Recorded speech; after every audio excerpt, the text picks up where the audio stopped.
Ageu, capítulo de número 1. Eu vou ler os versículos de 1 a 15, são apenas 15 versículos este capítulo 1. E se puder exibir aí no multimídia, na versão Nova Almeida atualizada, pode ir exibindo aí para aqueles irmãos que não tenham essa versão, e assim a gente vai acompanhando com os irmãos também. Ageu 1, de 1 a 15, assim nos diz a palavra do Senhor, e eu uso a Nova Almeida atualizada. No segundo ano do reinado de Dario, no 6º mês, no primeiro dia do mês, por meio do profeta Ageu, a palavra do Senhor veio a Zorobabel, filho de Salatiel, governador de Judá, e a Josué, filho de Josadaque, o sumo sacerdote, dizendo: assim diz o Senhor dos Exércitos, este povo diz, ainda não chegou o tempo em que a casa do Senhor deve ser reconstruída. Por isso a palavra do Senhor veio por meio do profeta Ageu, dizendo: acaso é tempo de vocês morarem em casas luxuosas, enquanto este templo permanece em ruínas?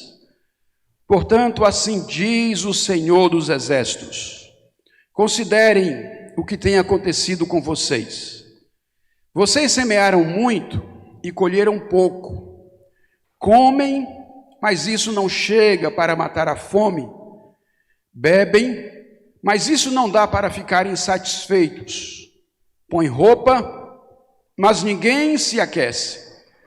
E o que recebe salário, recebe-o para colocá-lo numa sacola furada.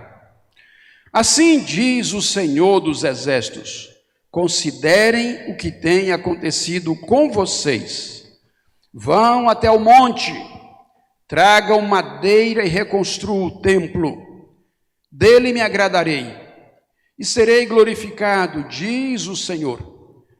Vocês esperavam que fosse muito, mas o que veio foi pouco, e esse pouco, quando levaram para casa, eu o dissipei com um sopro. E por quê? Pergunta o Senhor dos Exércitos: porque o meu templo permanece em ruínas, enquanto cada um de vocês corre por causa de sua própria casa. Por isso os céus retêm o seu orvalho, e a terra não produz os seus frutos. Fiz vir a seca sobre a terra e sobre os montes, sobre o cereal, sobre o vinho, sobre o azeite, sobre o que o solo produz, sobre as pessoas, sobre os animais e sobre todo o trabalho das mãos. Então Zorobabel, filho de Salatiel, e Josué, filho de Josadaque, o sumo sacerdote, e todo o remanescente do povo, atenderam a voz do Senhor seu Deus e as palavras do profeta Ageu, as quais o Senhor seu Deus havia ordenado que ele dissesse. E o povo temeu diante do Senhor. Então Ageu, o enviado do Senhor, falou ao povo segundo a mensagem do Senhor, dizendo: eu estou com vocês, diz o Senhor. O Senhor despertou o espírito de Zorobabel, filho de Salatiel, governador de Judá, e o espírito de Josué, filho de Josadaque, o sumo sacerdote, e o espírito de todo o remanescente do povo. Eles vieram e começaram a trabalhar no templo do Senhor seu Deus. Era o 24º dia do 6º mês do 2º ano do reinado de Dario. Eu gosto da versão da NVT no encerramento aqui deste capítulo. Os 2 últimos versículos na NVT diz assim: e o Senhor deu ânimo ao governador de Judá, Zorobabel, filho de Sealtiel, ao sumo sacerdote Josué, filho de Josadaque, e a todo o remanescente do povo. E aí tem essa parte, olha: começaram a trabalhar na casa do seu Deus, o Senhor dos Exércitos, em 21 de setembro do 2º ano do reinado de Dario. Gosto desse encerramento da NVT, porque no dia que nós iniciamos a nossa reforma aqui, eu estava fazendo minhas leituras nos profetas menores e estava lendo exatamente o profeta Ageu. E quando eu me deparei com essa informação, percebi ali uma agradável coincidência, que foi o dia em que se iniciaram as obras de construção do segundo templo de Jerusalém, no retorno da Babilônia, e a data em que nós iniciamos aqui as nossas reformas, que encerramos dia 31 de dezembro, para dar uma pausa aí, para a gente retomar nos próximos dias, para fazer aí a parte do muro, né? Em breve faremos aí a parte do novo muro aí na frente. Mas trazendo aqui, voltando para o texto bíblico, há cerca de 15 dias, no dia 3 de janeiro, eu introduzi para os irmãos aqui as nossas reflexões no livro de Ageu, e naquela ocasião eu chamava a atenção dos irmãos para o fato de que o passado é prefácio. O que vivemos hoje ainda não representa o final da história. O que vivemos agora não significa o ponto final da caminhada. Ainda há muito por ser feito. E diríamos que o fim pode e costuma ser melhor do que o começo na história de muita gente. Olhando para o livro de Ageu, nós vamos compreender um pouco melhor o que estamos falando. E aí eu quero, neste capítulo 1, chamar a sua atenção para algumas questões, alguns aspectos que eu pontuei aqui como diferentes realidades. Primeiro, vamos considerar a realidade histórica. O verso 1 diz que no segundo ano de Dario, e aí o texto vai pontuar muito claramente, segundo ano, sexto mês, primeiro dia do mês. O texto bíblico vai situar o acontecimento dentro de um determinado contexto histórico. E aí nós diríamos, meus irmãos, que Deus intervém na hora certa. Deus faz o que tem que fazer no momento exato, no tempo e na história. Ele nunca está atrasado, ele nunca é apanhado de surpresa. Na hora certa, Deus age. Se nós pensarmos aqui no reinado de Dario, e quando a gente vai pesquisar, a gente descobre que Dario reinou de 522 a.C. até 486. Então o texto bíblico está falando mais ou menos do ano 521 a.C. Está falando do sexto mês, do primeiro dia do mês daquele ano do reinado de Dario. Mas aí nós olhamos para a vida de Dario e vamos compreender algumas outras coisas. Primeiro, Dario nasceu mais ou menos por volta de 550 a.C., quando Ciro começava a construir o Império Persa, dominando ali aquela região que antes tivera sob domínio de Nabucodonosor, e agora Ciro começa a crescer no seu reinado, na sua capacidade de conquista, de gestão, e vai ampliando o seu reinado. Com a morte de Ciro, o seu filho passa a reinar no seu lugar. Mas o reinado do seu filho é curto, é de pequena duração. E então Esmerdes, que é o filho de Ciro, ele consegue avançar um pouco mais o reinado do pai, conquistando a região do Egito. Mas quando ele está voltando para a Pérsia, para a capital, então ele morre de forma natural e o reinado fica vazio.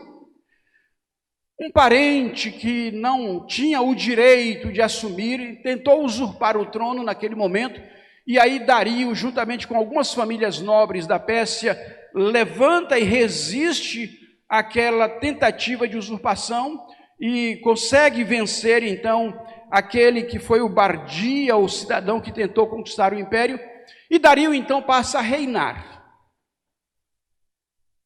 E Dario então reina o Império Persa e mais tarde avança para o Império e constrói aquele que se torna o Império Medo-Persa, e aquele se torna um dos maiores impérios da antiguidade, um dos impérios mais fortes da antiguidade.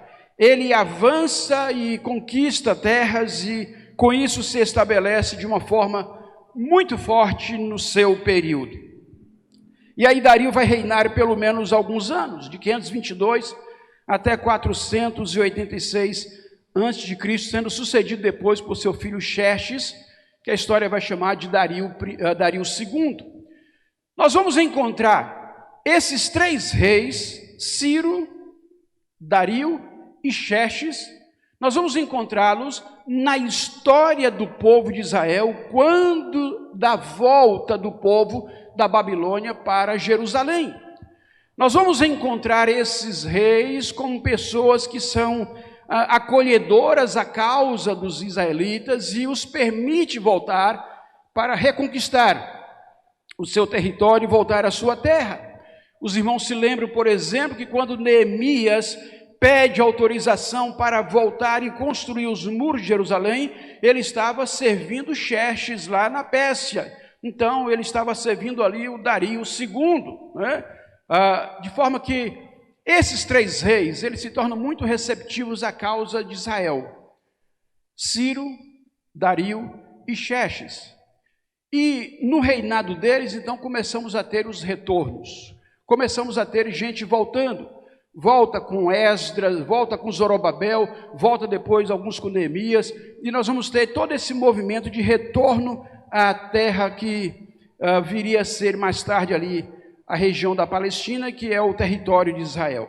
Então nós temos uma realidade muito própria da história, da época, da geografia, que mostra Deus agindo no seu tempo. Deus agindo no seu tempo. Quando você estuda sobre as conquistas dos reis medo-persas, você vai perceber, por exemplo, que eles preparam um caminho que mais tarde vai se tornar consolidado sob o reinado de Alexandre, porque o império que vai suceder o Império Persa agora é o Império Grego. O grande sonho de Dario era ter vencido a Grécia. Ele não conseguiu. Mais tarde, no período de Dario III, então, a Grécia consegue avançar e dominar aquele que é o território que agora está nesse momento aqui, sob o domínio de Dario. O império ficou tamanho que ficou difícil conseguir comandar e os gregos então foram avançando e Alexandre então se torna aquele grande líder que vai suceder o Império Medo-Persa. De forma que nós vamos ter esse contexto. E Deus vai agindo ao longo dessa história. Porque no reinado de Dario, ele consegue construir largas estradas, ele consegue implantar um sistema de correio muito eficiente. A cada 25 quilômetros havia um posto onde as pessoas conseguiam mandar notícias mais rápido umas para as outras. Ele consegue ir implantando algumas políticas, vai construindo algumas cidades que vão se estabelecendo, e ao mesmo tempo eles têm uma certa política quanto a religiões conquistadas, meio ecumênica, em que eles respeitam a religiosidade dos povos.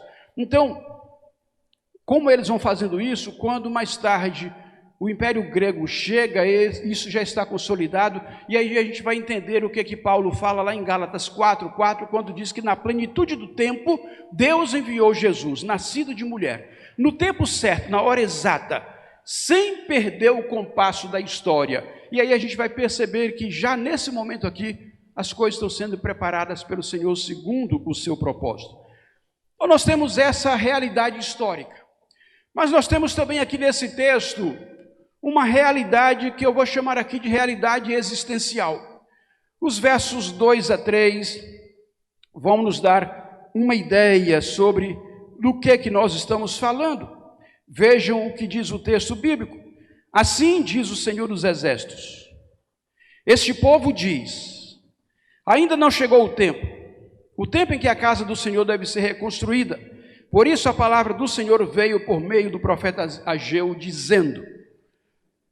Vejam vocês, esse povo passara muito tempo debaixo de um regime de dominação.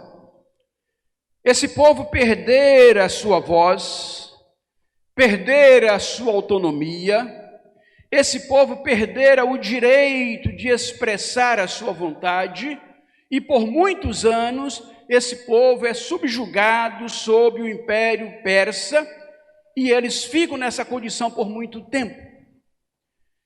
Mesmo tendo o consentimento de Ciro, de Dario, de Xerxes, para ir retornando à sua terra, eles voltam, mas a cultura da subserviência ainda está muito impregnada neles. E eles então não têm uma voz própria, uma vontade própria para se estabelecer. Então é um povo que está vivendo uma realidade de acomodação. E essa acomodação faz com que o povo retarde os planos de Deus para eles. Porque Deus olha para aquele povo e vê o povo ali acomodado com a sua realidade, sem espírito de luta, de combate, de superação das suas dificuldades, de certa forma acomodados diante daquela realidade cultural. E agora o Senhor diz: olha, vocês estão dizendo, ainda não chegou o tempo. Ainda não chegou o tempo de cuidar das coisas do Senhor, de construir a casa do Senhor. Vocês estão acomodados, confortáveis nesta zona de conforto. E aí, depois desse longo período, o povo tem que ouvir então um chamamento do Senhor, um despertamento do Senhor. E aí o verso 3 vai dizer: por isso a palavra do Senhor. A palavra do Senhor veio a Ageu em um contexto de provocar o despertamento do povo. Por quê? Naquele momento, Deus encontra duas pessoas de coração pronto para ser moldado para executar o plano, que era o governador Zorobabel e o sumo sacerdote Salatiel. Então precisava que o povo agora fosse liderado e impulsionado para fazer aquilo que estava no coração de Deus, que era a reconstrução do templo. Mas o povo está acomodado. E o povo está esperando as coisas acontecerem sem se moverem na direção. E aí a palavra do Senhor vem ao profeta Ageu. E então a Bíblia nos diz isso. Por isso, a palavra do Senhor veio por meio do profeta Ageu, dizendo: acaso é tempo de vocês morarem em casas luxuosas, enquanto este templo permanece em ruínas? Portanto, assim diz o Senhor dos Exércitos: considerem o que tem acontecido com vocês. Vocês semearam muito e colheram pouco. Comem, mas isso não chega para matar a fome. Bebem, mas isso não dá para ficarem satisfeitos. Põem roupa, mas ninguém se aquece. E o que recebe salário, recebe-o para colocá-lo numa sacola furada. O que o Senhor está dizendo para aquele povo é: vocês estão vivendo uma realidade de acomodação tamanha, em que vocês só estão pensando nas necessidades de vocês, estão pensando no luxo de vocês, no conforto de vocês, na casa de vocês, naquilo que é de interesse de vocês, e vocês não estão percebendo que a vida de vocês está sendo tão egocêntrica, tão voltada para si mesmos, que vocês estão perdendo a oportunidade de prosperarem no Senhor, porque não são fiéis a mim. Vocês semeiam, vocês trabalham, vocês cultivam, mas não é suficiente. Vocês recebem salário, mas o salário não dá. Todo esforço que vocês fazem ainda não é suficiente. Por quê? Porque estão acomodados, estão na sua zona de conforto, de tal forma que estão deixando de lado aquilo que é interesse do reino. Então nós temos uma realidade existencial naquele povo que mostra o espírito de acomodação, de conforto, de bem-estar, mas de acomodação. Uma acomodação que traduz uma vida muito egocêntrica.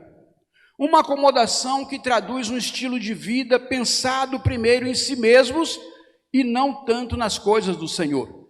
E aí o Senhor diz por meio do profeta: por isso o Senhor então disse esta palavra. E aí nós temos essa realidade existencial na vida daquele povo. Nós vamos encontrar nos versos 7 a 9 um pouco daquilo que eu vou chamar de realidade religiosa. Diz assim: assim diz o Senhor dos Exércitos, considerem o que tem acontecido com vocês.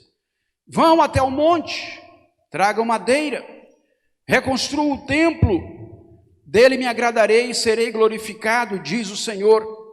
Vocês esperavam que fosse muito, mas o que veio foi pouco. E esse pouco, quando levaram para casa, eu o dissipei com um sopro. E por quê?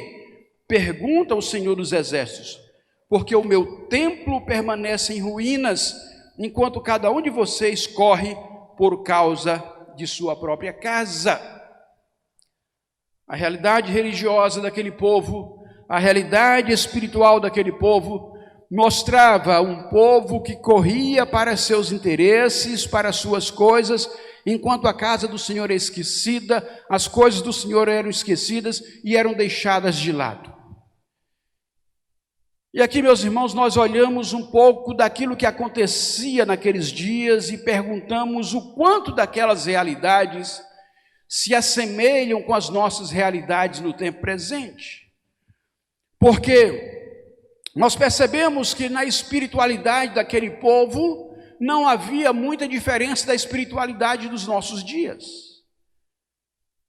Quando nós buscamos, sim, aquilo que é mais importante para a gente, valorizamos o que é mais importante para a gente, damos mais importância a tudo aquilo que diz respeito à nossa agenda, e a agenda de Deus é sempre secundária, vai ficando sempre para um segundo plano. Então é muito mais importante a minha carreira, meu trabalho, meus estudos e todos os meus sonhos, e às vezes as coisas do Senhor vão ficando para um segundo plano. E algumas pessoas vão adiando e transferindo para depois aquilo que seria o projeto de Deus na sua vida, que quando acordam, percebem que muito da sua história de vida já passou. Aquela geração é alertada pelo profeta. E o papel do profeta é aqui funcionar como alguém que vai mentorear os líderes, mas também o povo, para quê? Para uma volta àquilo que deveria ser prioridade para o Senhor. E então o povo é chamado ao compromisso, é chamado à responsabilidade. Então, dentro dessa realidade religiosa daquele povo, o Senhor vai dizer: olha, vocês vão lá, vocês pegam a madeira para construir, mas vocês dizem que foi suficiente, só que vocês trazem e investem nas suas casas, e isso não é suficiente para investir na casa do Senhor. Logo, vocês não estão priorizando as coisas do reino. Logo, vocês não estão dando prioridade às coisas do Senhor, mas estão sempre tratando como prioridade aquilo que é próprio da sua vida, da sua própria caminhada. E em função disso, meus irmãos, nós vamos ver o que diz nos versos 10 e 11, que nos traz uma realidade econômica. Por isso, os céus retêm o seu orvalho, e a terra não produz os seus frutos. Fiz vir a seca sobre a terra seca e sobre os montes, sobre o cereal, sobre o vinho, sobre o azeite, sobre o que o solo produz, sobre as pessoas, sobre os animais e sobre todo o trabalho das mãos. Então, a quarta realidade para a qual eu chamo a sua atenção nesse texto é a realidade econômica. Nós temos uma realidade histórica que mostra que Deus age no tempo certo. Nós temos uma realidade existencial que mostra a acomodação e a letargia do povo. Nós temos uma realidade espiritual que mostra um povo que não priorizava Deus e as coisas do reino. Mas nós temos também uma realidade econômica que mostra que o povo está sofrendo como consequência da sua atitude em relação a Deus e as coisas de Deus. O povo está colhendo as consequências do seu afastamento do Senhor. O povo está colhendo as consequências do fato de não priorizar a Deus e não se voltar para as coisas do Senhor. Vivemos dias difíceis. Uma pandemia nos assola. Morte por todo lado. Pessoas amigas, conhecidas. Nesse segundo momento dessa pandemia, não sei se a gente deve nem chamar de segunda onda, eu sei que nesse momento que nós estamos vivendo, tem chegado a mim a realidade de muitos mais pastores atingidos do que naquele primeiro momento. E nós temos orado por muitos pastores. Temos colocado para conhecimento da igreja alguns nomes que chegam ao nosso conhecimento. E estamos orando, irmãos nossos, pessoas anônimas, pessoas desconhecidas que estão sofrendo com essa pandemia. Gente que está morrendo. Nós não temos como responder aquilo que está dentro da economia divina. Nós não temos como responder o quanto disso é 100% de responsabilidade humana ou o quanto disso é consequência da atitude humana e um juízo de Deus sobre essa geração. Nós não temos como responder isso. Mas o fato é que não é a primeira vez que a humanidade sofre com pandemia. E quando pandemias como essas acontecem, o que nós temos? Nós temos muita gente que volta o coração quebrantado para o Senhor. Nós temos muita gente que se dá conta de que não é Senhor da sua vida e não tem domínio sobre aquilo que possa lhe acontecer no amanhã. E aí, em contextos como esses, pessoas se quebrantam, pessoas se arrependem, pessoas se voltam para Deus. Ao longo da história da humanidade, muitas vezes, Deus permitiu que seu juízo viesse sobre as pessoas como uma forma de trazer disciplina sobre as pessoas e uma forma de trazê-las de volta para Ele. Mas em todas as épocas da história, pessoas ignoram o agir de Deus e continuam rebeldes em seus próprios pecados. Continuam rebeldes em suas próprias atitudes. O quanto desses dias tem trazido quebrantamento aos nossos corações. O quanto da situação desses dias tem nos levado para a presença de Deus de uma forma mais contrita, com um coração mais quebrantado, confessando os nossos pecados e pedindo ao Senhor que tenha misericórdia de nós. O quanto do sofrimento daqueles que estão ao nosso redor, de alguma forma, tem trazido à nossa consciência a percepção de que a nossa vida ela é um fio muito tênue, em que agora estamos aqui, mas a qualquer momento deixamos de estar. E então nos damos conta de que não somos essa cocada toda que achamos que somos. E nos damos conta de que dependemos tão somente de um Deus de graça e de misericórdia, que olha para nós e renova para conosco a misericórdia de mais um dia, renova para conosco a misericórdia de mais um ano de vida, e o Senhor então vai nos dando a oportunidade. Quando eu vejo o nascimento de uma criança, quando eu vejo dois jovens se casando, quando eu vejo alguém realizando um sonho e partindo para um novo plano futuro, nos momentos bem especiais de suas vidas, eu penso comigo mesmo que Deus, na sua misericórdia, continua dando novas oportunidades a todos nós. Continua dando oportunidade à humanidade quando uma criança nasce. Continua dando oportunidade para a família quando dois jovens se casam. Deus continua liberando graça, amor, cuidado sobre nós. Mas quantos de nós estamos prontos, dispostos a refletir e parar e pensar e olhar, Senhor, alguma coisa estranha está acontecendo e o Senhor está querendo nos chamar de volta para a sua presença. O Senhor está querendo reconquistar a nossa atenção. E a gente vai levando a vida sem pensar nas consequências das nossas escolhas, das nossas decisões e do modo como nós vivemos.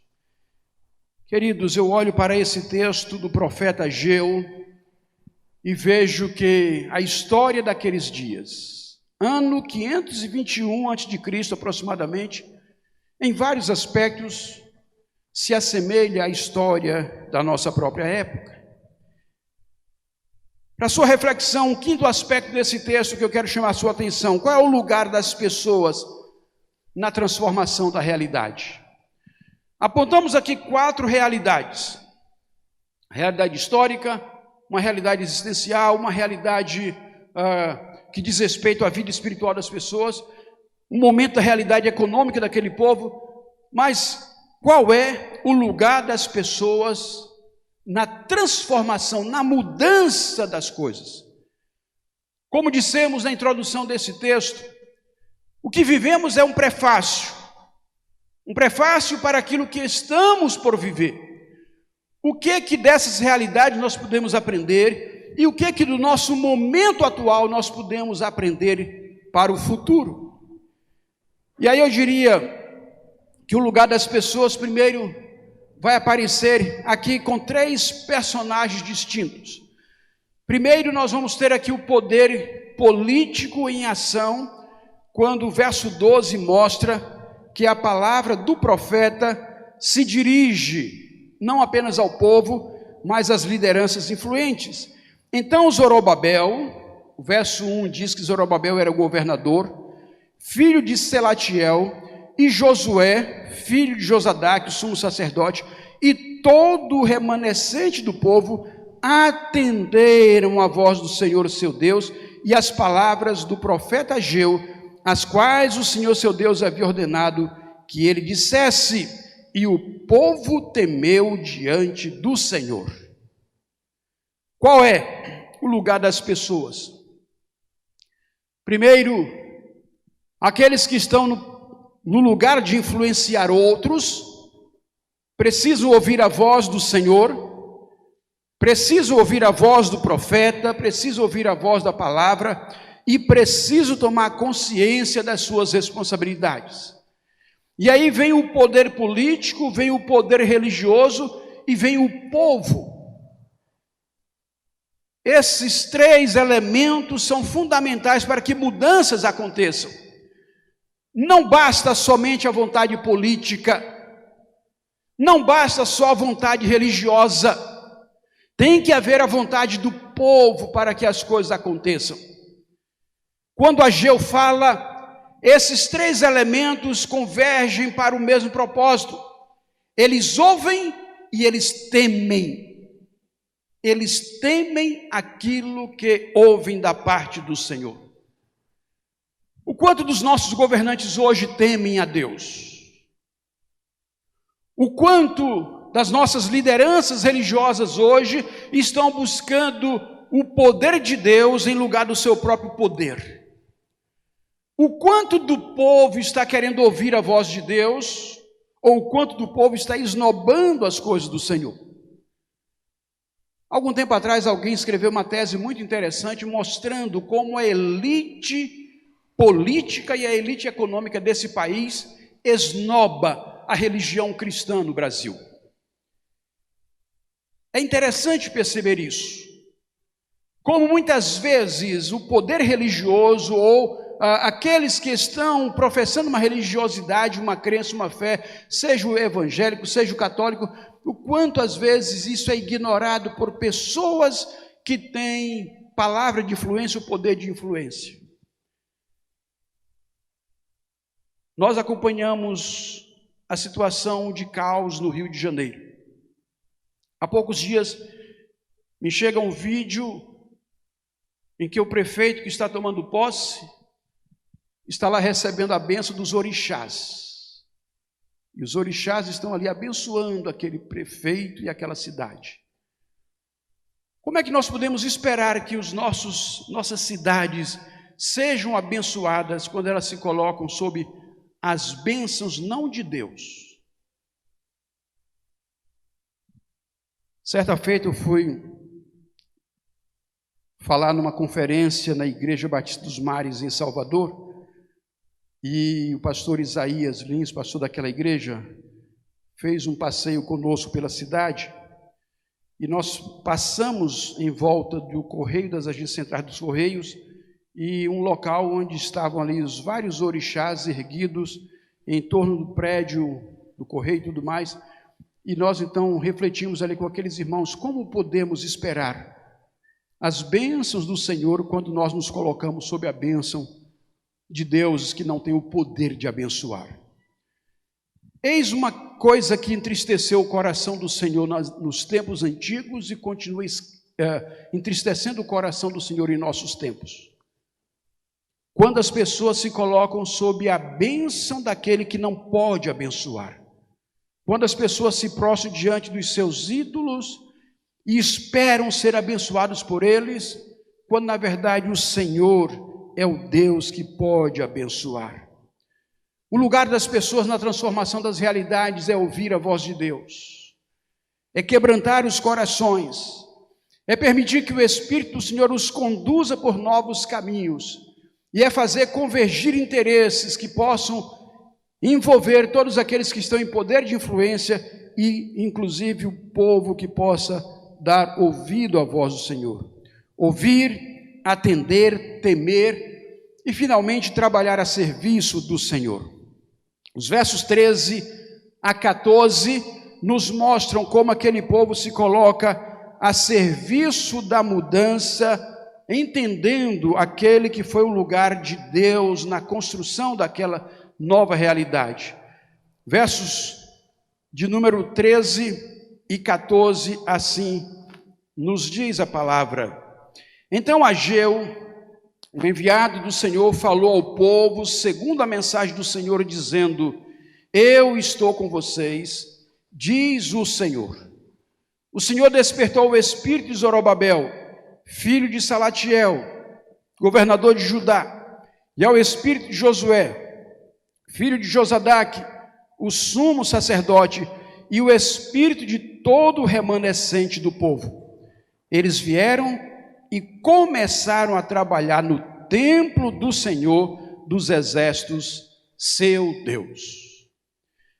Quando o povo se dispõe a ouvir a voz do Senhor, aí nós temos então as coisas acontecendo.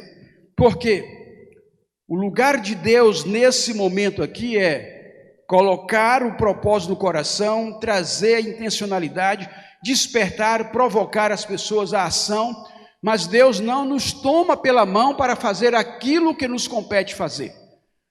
Deus faz a sua parte. E aqui diz que o Senhor colocou esse interesse no coração da liderança e no coração do povo. Mas compete ao povo tomar a decisão de dizer: agora é com a gente. Vamos fazer aquilo que precisa ser feito. E aí, nós vamos ver o Senhor despertando o espírito daquele que pode mudar a realidade. Nós vamos ver governantes e o povo fazendo a sua parte, que é trabalhando em sintonia com o Senhor, e juntos eles investem então no templo do Senhor. É muito cômodo muitas vezes nós pensarmos que a responsabilidade das coisas acontecerem é tão somente de Deus. Se Deus quiser isso vai acontecer, eu só vou fazer se Deus assim permitir ou não. Às vezes é muito cômodo colocar somente na conta de Deus a responsabilidade das coisas. E esquecemos de assumir o nosso lugar, o nosso papel, a nossa vontade de alguém que se coloca à disposição e diz: Senhor, eis-me aqui. Eu estou disponível para aquilo que o Senhor queira fazer por meio da minha vida.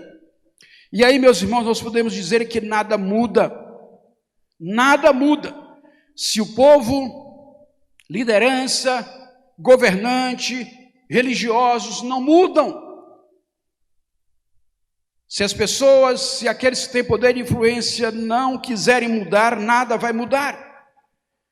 Deus tem interesse de fazer coisas novas acontecerem, mas as coisas vão acontecer na medida que os elementos envolvidos também estão dispostos a aceitar as mudanças. As mudanças resultam de uma combinação de vontade, Deus, liderança, o povo, e quando essas vontades convergem, então o Senhor faz com que novas realidades tomem forma. O que precisa mudar em nossa vida, em nossa visão e em nossa disposição? O que precisa mudar em cada um de nós? Em que direção nós queremos mudar enquanto igreja? Para onde nós queremos ir enquanto comunidade de fé? Que direção nós queremos tomar? Até onde nós queremos chegar? Aonde as mudanças podem levar um povo que é motivado e que é impulsionado por Deus? Até onde pode levar esse tipo de mudança? E aí eu diria, meus irmãos, que o céu é o limite. Tem alguma área na sua vida, você, meu irmão, minha irmã, tem alguma área onde mudanças precisam acontecer para que o seu futuro seja melhor do que o seu passado? Tem alguma coisa que nesse momento precisa mudar para que o seu amanhã seja diferente do seu ontem? Ou você espera daqui a alguns anos estar vivendo da mesma forma que está vivendo agora? Ou você acha que está vivendo agora a mesma coisa que viveu alguns anos atrás? Você consegue avaliar o que já mudou na sua vida nesses últimos anos? E para onde você quer caminhar? O que precisa acontecer para que mudanças aconteçam? O que só você pode fazer agora que vai ter reflexo em toda a eternidade? O que você, meu irmão, minha irmã, meu amigo, pode fazer neste momento que vai ter reflexo por toda a eternidade? E aqui, à luz do Evangelho, eu diria: arrepender-se dos seus pecados. Convidar Jesus para entrar em sua vida, ser o seu Senhor e Salvador. Esta é uma mudança que certamente vai refletir por toda a eternidade, porque é a partir de uma decisão como esta, em que o Senhor lhe recebe como filho, quando você se arrepende, confessa os seus pecados e recebe Jesus como Senhor e Salvador. Lembre-se, meu irmão, minha irmã, meu amigo, minha amiga, o fim é melhor do que o começo. O que passou foi apenas prefácio para aquilo que Deus está reservando para o nosso futuro. Então, que você tome consciência das realidades ao seu redor e que você queira se colocar à disposição do Senhor para experimentar as mudanças que Deus quer fazer em sua vida. Eis que faço novas todas as coisas, diz o Senhor. Amém? Pai, eu quero bendizer o teu nome, dar graças a ti, ó Deus, pela oportunidade que temos de meditar, de refletir na tua palavra, e que o Senhor nos permita ouvir a sua voz. Ó Deus, que o Espírito Santo traga a cada coração nesta noite, traga a cada um de nós o entendimento daquilo que o Senhor quer que mude em nossa própria vida. E ajude-nos, ó Deus, a caminhar na direção dos teus propósitos, a valorizar aquilo que é importante para o Senhor. Queira dar a cada um de nós esta consciência e a disposição para fazer a tua vontade. É a minha oração, Pai, em nome de Jesus. Amém.